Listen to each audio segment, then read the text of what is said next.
سلام و درود دوستان، امروز در خدمت شما هستیم با اخبار روزهای گذشته. امروز اخبارهای مهمی داریم که باید بگیم. ما یک شنبه، سه شنبه، پنج شنبه ویدیو داریم. روزهای یک شنبه، سه شنبه اخبار بازی‌ها رو میگیم و روزهای پنج شنبه هم ویدیو متفاوتی میذاریم که میتونه شامل بررسی بازی‌ها و چیزهای دیگه باشه. من میخواستم پنج شنبه خبر بذارم ولی دیدم که زیاد خبر خاصی نبود و قضیه پایان بازی فیزیکی بسیار مهم بود و اینو باید یک ویدیو کامل ازش میگرفتم. حتما اگه ویدیو قبلیمون ندیدین حتما برید ببینید، کانال رو سابسکرایب کنید، ویدیو لایک کنید و حتما کامنت هم بذارید. خب اخبار زیادی بود روزهای گذشته، من مهمتریناشون که 10 تا رو بهتون میگم. بریم که اخبار رو داشته باشیم.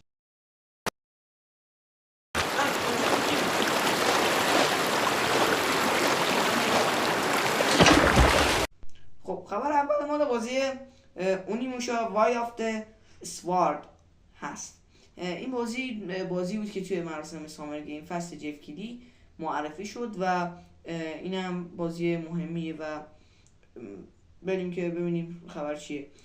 تاریخ انتشار بازی اونیموشا وای آف د سوارد جلو افتاد. شرکت کپکام تاریخ انتشار بازی اونیموشا وای آف د سوارد را تغییر داد و اعلام کرد این عنوان به جای 3 مهر 1405 در تاریخ 13 شهریور 1405 منتشر می شود. این تغییر باعث می شود نسخه جدید اونیموشا حدود 3 هفته زودتر از برنامه قبلی در دسترس بازیکنان قرار بگیرد. بازی اونیموشا وای آف د اسوارد برای ایکس باکس سری اس و اکس، PS5 و PC در دست توسعه قرار دارد و یکی از بازگشت‌های مهم کپکام در سال 1065 محسوب می شود. کپکام خیلی داره میترکونه واقعا.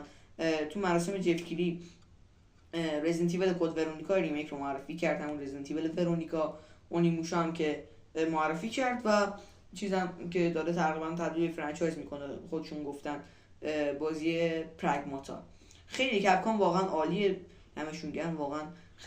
کپکام جز 2-3 تا استودیو برتر در حال حاضر و این خبر خوبیه. معمولا بازی مثلا راکستار یاد بگیر، واقعا باید این حرفو به راکستار بگیم. معمولا بازی ها ارزششون عقب میفته، این بازی ارزش جلو میفته. واقعا خیلی اتفاق خوبیه و خوشحال کننده است. خب بریم سراغ خبر بعدی. There's something almost behind me. It's like خب خبر بعدی مال بازی Plague Tale Legacy. بازی Plague Tale Legacy گولد شد. این بازی خوبیه. نسخه قبلیش من اونقدر با این بازی حال نکردم.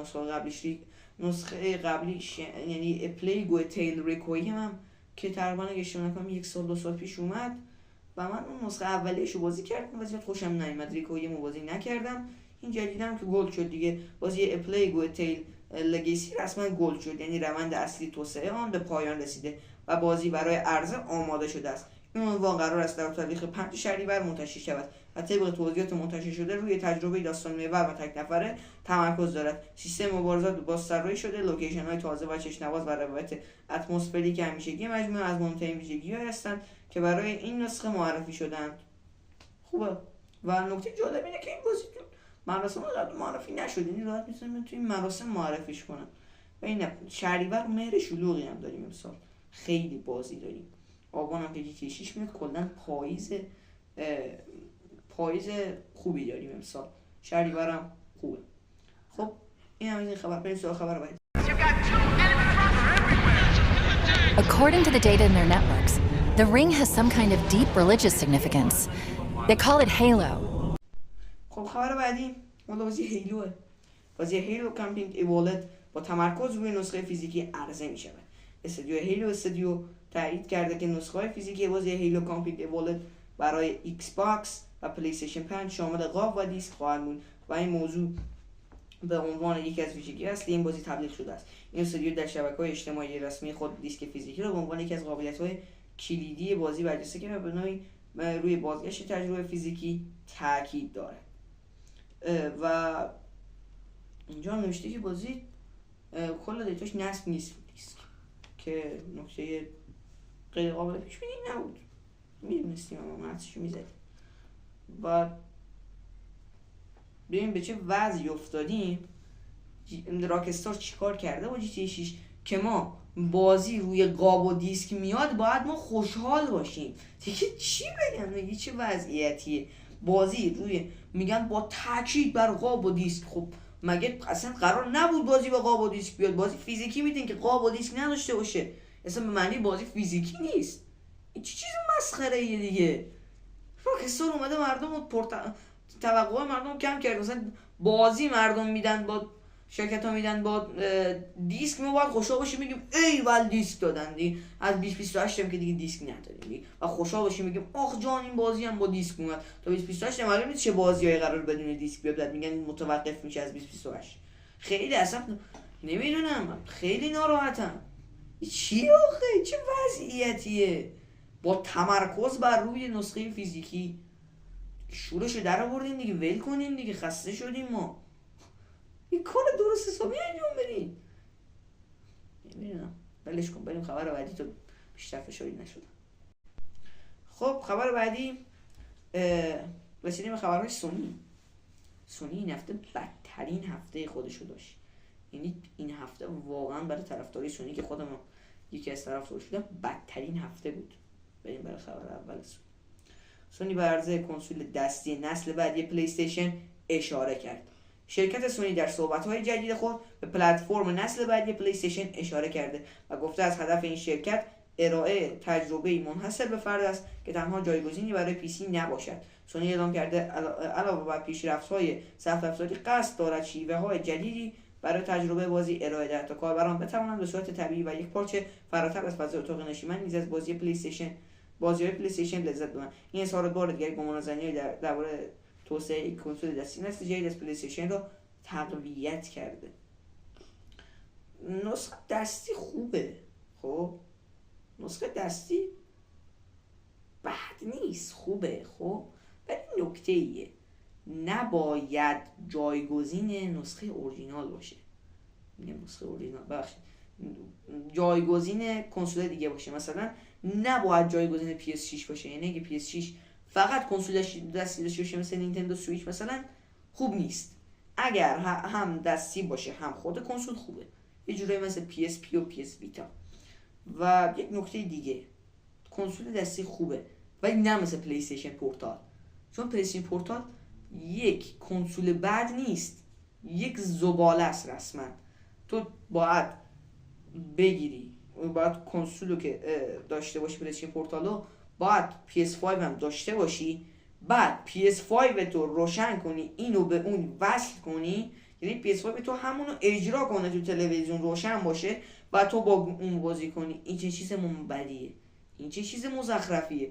اصلا اوکی تو مثلا میگی PS5 داشته باشیم، لازم نباشه PS5 رو روشن کنی، تو PS5 هم روشن کنی برای بازی کردن. این چه کنسول بدیه دیگه. واقعا پلی‌استیشن پورتال بدترین کنسولی که تا به حال عرضه شده و امیدوارم این کنسول دستی که بیاد مثل پلی‌استیشن پورتال نباشه که واقعا هیت شدیدی میگیره.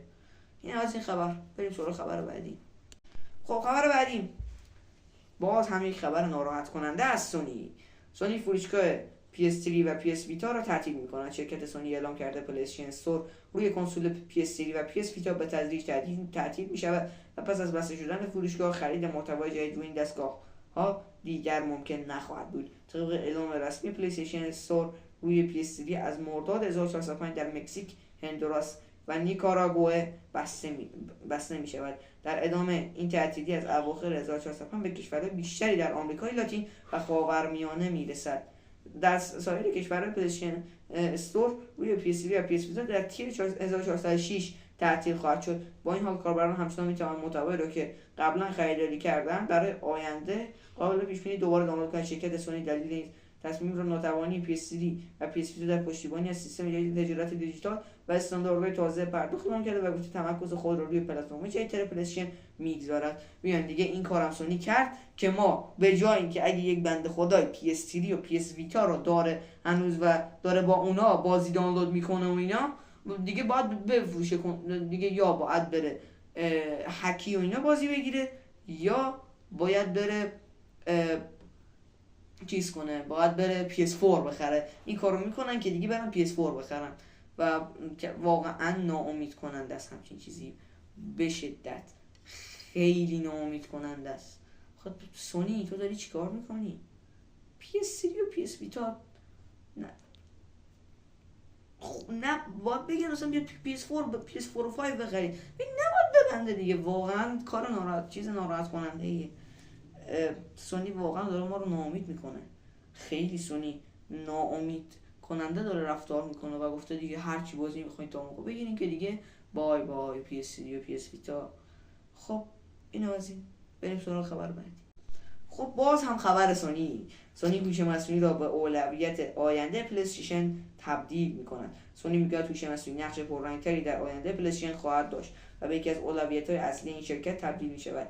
هیدئاکی نیشینو مدیر عامل پلی‌استیشن گفت هوش مصنوعی همین حالا هم به توسعه دهندگان در انجام کارهای تکراری، بهبود تست بازی‌ها، پشتیبانی از توسعه نرم افزار و کمک به ساخت مدل‌های سه‌بعدی و انیمیشن کمک می‌کند. به گفته نیشینو از هوش مصنوعی همچنین برای بهتر شدن پیشنهادهای فروشگاه پلی‌استیشن و تشخیص تقلب استفاده می‌شود. او تاکید کرد سونی همچنان خالقان و سازندگان را در اولویت قرار می‌دهد و هوش مصنوعی قرار است با حذف کارهای تکراری سرعت تکرار و کیفیت خروجی را بالاتر ببرد. نیشینو همچنین گفته پلی‌استیشن در کنار موارد روی پروژه‌های کوچکتر و پایه‌ای تر با محوریت هوش مصنوعی هم آزمایش می‌کند، اما درباره دستاوردهای کوتاه مدت آن واقع بین خواهد بود.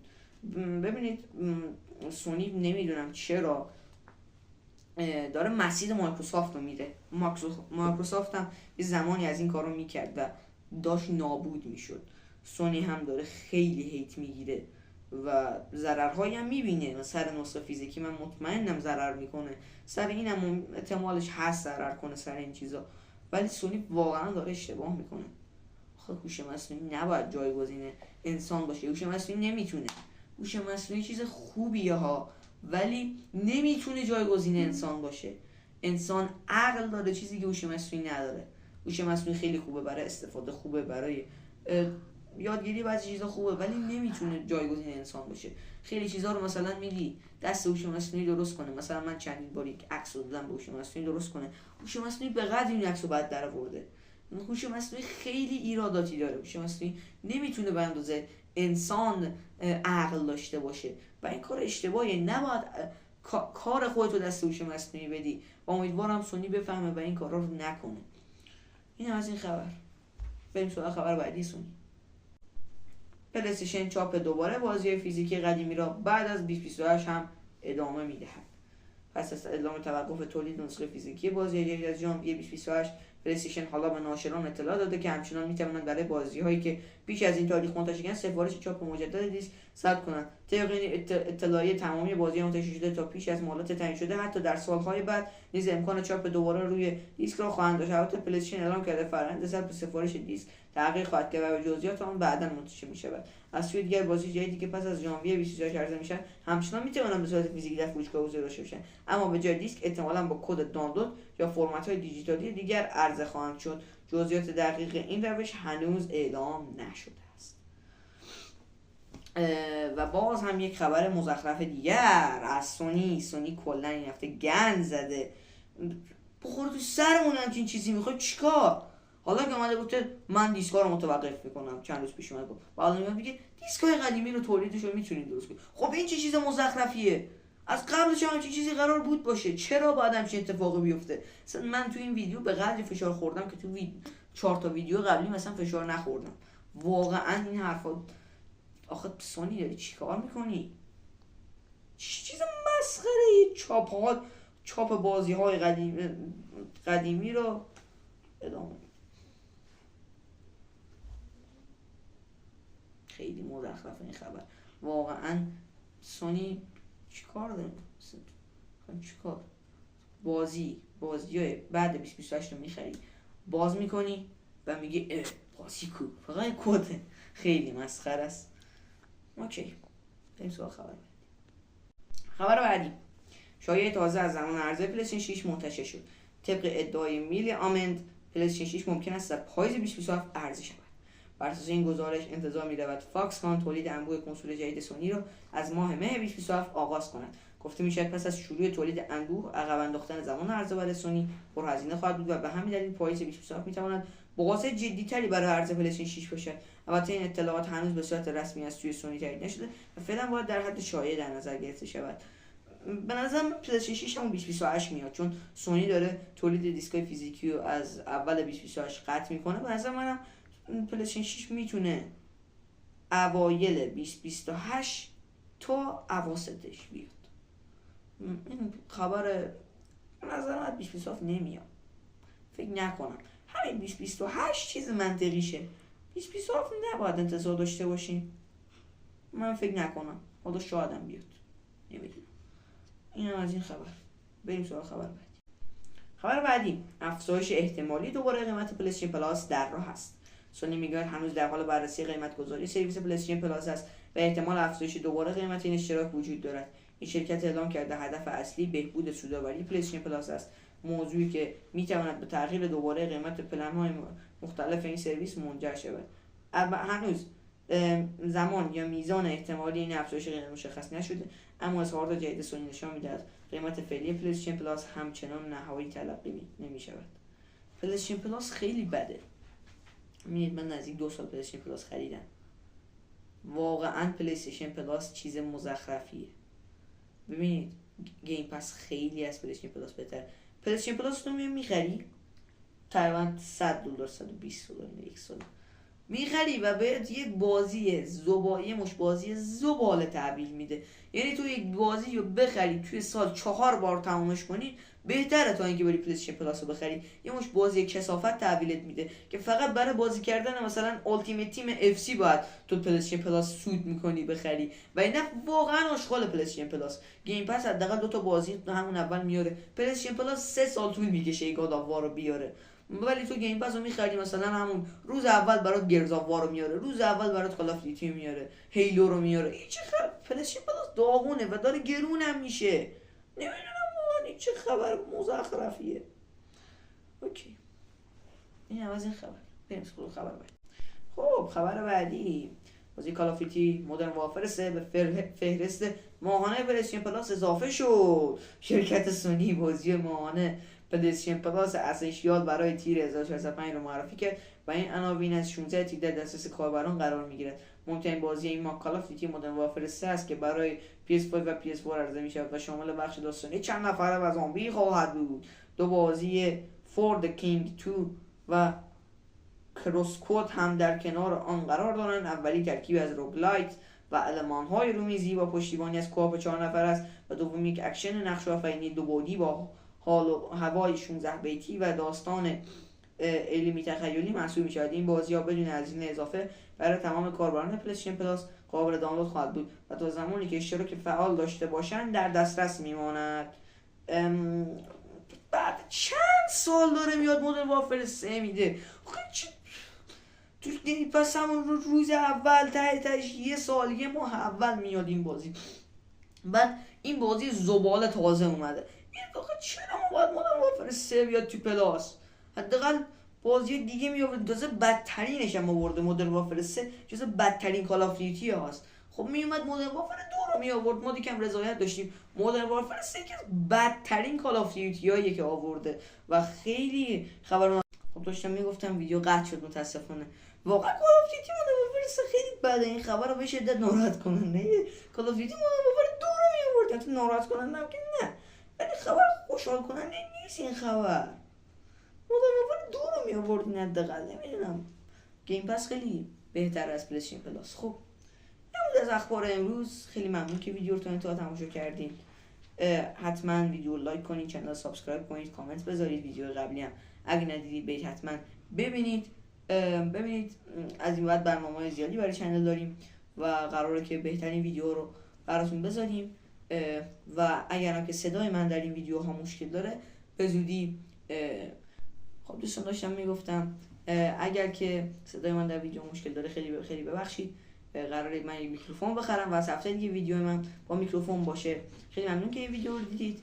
حتما کاری که گفتم بکنید، ویدیو رو لایک کنید، کامنت بذارید، چنل رو سابسکرایب کنید، ویدیو قبلی هم ببینید و خیلی ممنون که این ویدیو رو دیدید. تا ویدیو بعد، فعلا.